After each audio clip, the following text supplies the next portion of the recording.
कभी अपने साथियों को तो कभी अपने विरोधियों को चौंकाना शरद पवार की फितरत है। अदानी समूह को लाभ पहुंचाने के जिस मुद्दे पर कांग्रेस के पूर्व अध्यक्ष राहुल गांधी लगातार केंद्र सरकार पर निशाना साध रहे हैं, उसकी एक तरह से पवार ने हवा निकाल दी। उन्होंने अदानी मुद्दे पर संयुक्त संसदीय समिति यानी जेपीसी नियुक्त करने की विपक्षी दलों की मांग को एक तरह से खारिज कर दिया। चूंकि इस मांग को लेकर जारी संसदीय गतिरोध में शरद पवार की राष्ट्रवादी कांग्रेस पार्टी भी शामिल रही, इसीलिए उनका ये बयान चौंकाने वाला है। सवाल ये है कि क्या शरद पवार ने इसके जरिए 2024 के आम चुनाव में संयुक्त विपक्ष की अपने आप अगुवाई करने की तैयारी में जुटी कांग्रेस और राहुल गांधी को कोई संकेत दिया है, या फिर वो आगामी आम चुनाव के लिए नए गठबंधन बनाने की तैयारी में है? क्या शरद पवार इस बयान के जरिए विपक्षी दलों को भी नया संदेश देने की कोशिश कर रहे हैं? ये संयोग नहीं है कि जिस समय शरद पवार ने अदानी मुद्दे की जांच के लिए जेपीसी की मांग खारिज की, ठीक उसी वक्त उनके नतीजे अजित पवार ने नरेंद्र मोदी के नेतृत्व का गुणगान किया। आज के दौर में राजनीति यदि किसी की प्रशंसा भी करती है तो उसके राजनीतिक संकेत होते हैं। अजित पवार द्वारा मोदी की प्रशंसा करने का एक संकेत यही है कि पवार परिवार भाजपा के साथ राजनीति की कोई नई राह देख रहा है।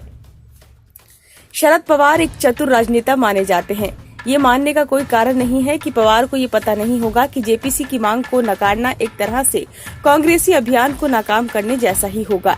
ये भी शायद ही कोई स्वीकार करे कि बिना पवार की सहमति से अजित पवार नरेंद्र मोदी के नेतृत्व की सराहना करेंगे। चाचा भतीजे के बयानों से साफ है कि महाराष्ट्र की राजनीति में कोई नई खिचड़ी पकाने की तैयारी है। ये खिचड़ी कैसी होगी, इसे लेकर कयासबाजी स्वाभाविक है। पवार परिवार की बयानबाजी का संकेत ये निकल रहा है कि कम से कम महाराष्ट्र में महाविकास आघाड़ी गठबंधन से बाहर निकलने के जुगाड़ में राकांपा जुट गई है। पवार परिवार को उद्धव ठाकरे की अगुवाई वाले गठबंधन में भविष्य नजर नहीं आ रहा।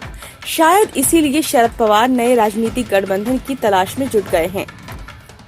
सूरत कोर्ट के फैसले के खिलाफ अपील करने में देरी की कांग्रेसी रणनीति का बहुत असर होता नजर नहीं आ रहा है। कांग्रेस के रणनीतिकारों ने शायद सोचा था कि अपील करने की रणनीतिक देरी से कांग्रेस और राहुल को वैसी ही राष्ट्रव्यापी सहानुभूति मिल सकेगी जैसे 1978 में तत्कालीन जनता पार्टी की सरकार द्वारा इंदिरा गांधी की गिरफ्तारी के बाद मिली थी, लेकिन वैसा हुआ नहीं। कांग्रेसी रणनीतिकार भूल गए कि 1978 से लेकर अब तक गंगा में बहुत पानी बह चुका है। राजनीतिक लोहा कब गर्म है और कब उस पर चोट पहुंचानी है, पवार इसके पंडित हैं। ऐसे में उन्हें लग रहा है कि कांग्रेस का साथ कहीं आगामी लोकसभा चुनाव में भारी न पड़ जाए। इसलिए इस बयान के जरिए वो एक तरफ अपने राजनीतिक साथियों पर दबाव बना रहे हैं, वहीं वो दूसरी तरफ भाजपा को भी संकेत दे रहे हैं कि जरूरत पड़ी तो वो उसका साथ दे सकते हैं। लगता है कि शरद पवार इस तरह मोलभाव की अपनी ताकत को बढ़ा रहे हैं। वो जब भी महाराष्ट्र में सत्ताधारी गठबंधन का हिस्सा रहे, रणनीतिक रूप से खुद की पार्टी को दूसरे नंबर पर रखते रहे हैं। हालांकि मलाईदार मंत्रालय अपने पास रखते हैं, इसके दो फायदे होते हैं। अगर कोई सवाल उठा तो अगुवाई करने वाला दल कहीं ज्यादा भुगतेगा और मलाईदार मंत्रालय का फायदा उनको ही मिलता रहेगा। लेकिन ये भी रणनीति तभी कारगर हो सकती है जब अगुवा दल ताकतवर हो। एकनाथ शिंदे की अगुवाई में शिवसेना के बड़े धड़े के अलग हो जाने के बाद उद्धव ठाकरे गुट वाली शिवसेना ताकतवर नहीं रह गई है। कांग्रेस की स्थिति पहले से ही कमजोर है। पवार का डर स्वाभाविक है कि दोस्ती वाली नाव डूबी तो उसमें उनकी राकांपा भी डूब सकती है।